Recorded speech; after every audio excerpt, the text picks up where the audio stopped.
The boy who went to London.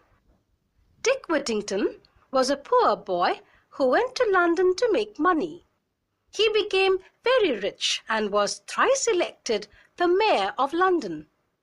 There was once a poor boy whose name was Dick Whittington. Dick was an orphan. He had no parents.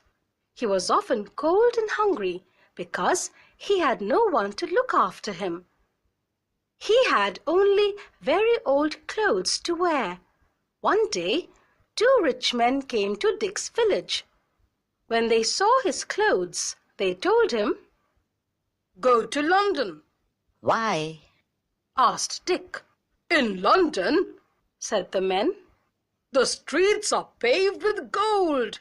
You can become rich."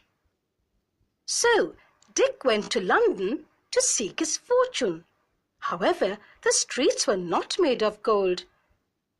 They were made of hard, unfriendly stones. The people were unfriendly too. By now Dick was very hungry.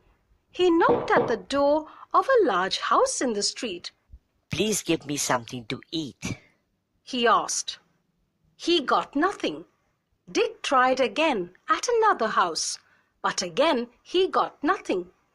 People did not seem to be very kind or friendly. Dick thought he would try once again.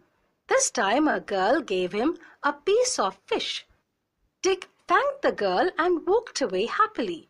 He found a quiet place and sat down. However, before he could eat the fish, a cat came and sat down next to him.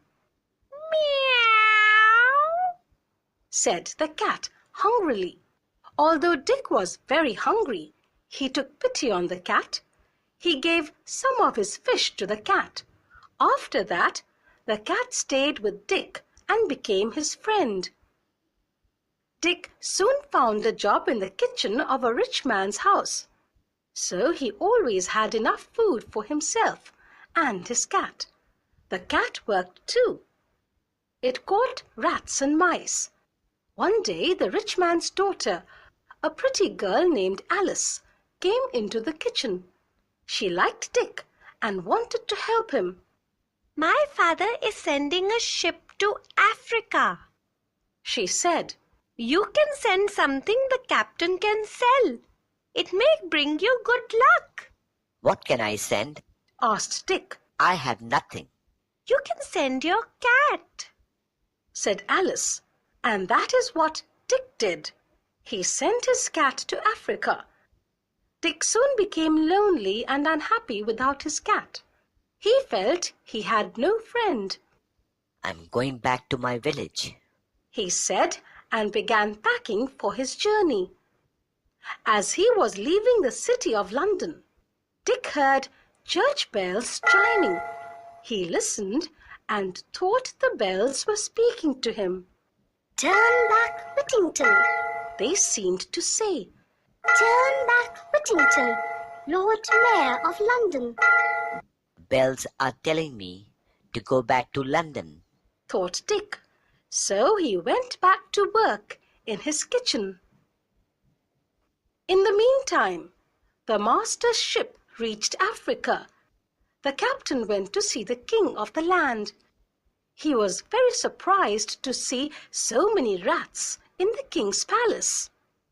"Why are there so many rats here?" he asked the king. "Don't you have any cats?" The king didn't know anything about cats. "What is a cat?" he asked. The captain fetched Dick's cat from the ship. "This is a cat. He said. It can catch rats. Watch." The cat was very excited to see so many rats and started chasing and catching them. "This is wonderful," said the king. "I must have this cat." The captain was a smart man and asked the king. "How much will you give me for it?" The king brought out a chest of gems and jewels. "I'll give you all this for your cat," he said. "The king is really desperate to get rid of the rats," thought the captain. When the rich man's ship returned to London, The captain, who was an honest man, gave Dick a surprise. Your cat is catching rats in Africa, and that has made you a rich man. He said.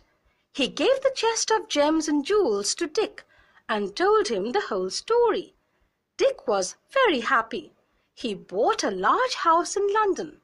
He married Alice, his master's daughter, who had asked him to send his cat to Africa. Later, he became the Lord Mayor of London. He remembered the chiming of the church bells. Turn back, Whittington. Turn back, Whittington, Lord Mayor of London. Dick was glad he had listened to them.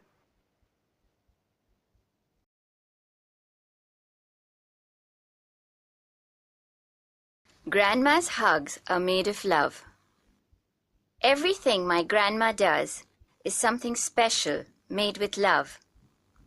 She takes time to add the extra touch that says, "I love you very much." She fixes hurts with a kiss and smile and tells good stories grandma style. It's warm and cozy on her lap for hair combing or a nap. And when I say my prayers at night, I ask God to bless and hold her tight. 'Cause when it comes to giving hugs, my grandma's arms are filled with love.